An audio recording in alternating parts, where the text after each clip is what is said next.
గౌతమిపుత్ర శాతకం లాంటి కథ రాసిన తర్వాత ఆ శాతకాన్ని ఎలా ఉండాలి నేను ఆడియో ఫంక్షన్ లో చెప్తాను. బాలయ్య బాబు ఎలా ఉంటాడు,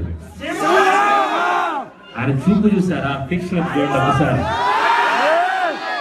నడకలు, ఆయన మనిషిలో ఒక రాజస్వం ఉండాలి,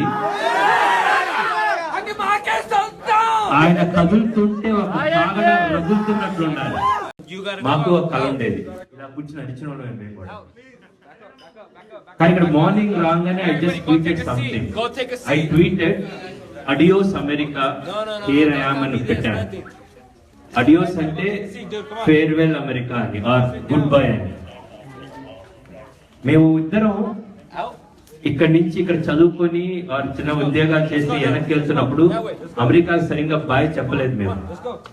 We didn't say our farewell that time. It took more than a decade for us to come back with a film called Gautamiputra Satakarni. Telugu వాడి ఖ్యాతిని చివరిలో చెప్పినట్టు జబ్బర్ చరిచి రొమ్ము విరిచి ఇది మన చరిత్రని చెప్పడానికి ఈ సినిమా తీసుకొచ్చిన తర్వాత now we can proudly tell adios America. నాకు ఒక కెరియర్ ఉంది. Now I am a filmmaker called Chris. Now this is my friend, the producer called Rajiv Reddy. It took a long for us to say goodbye to this country.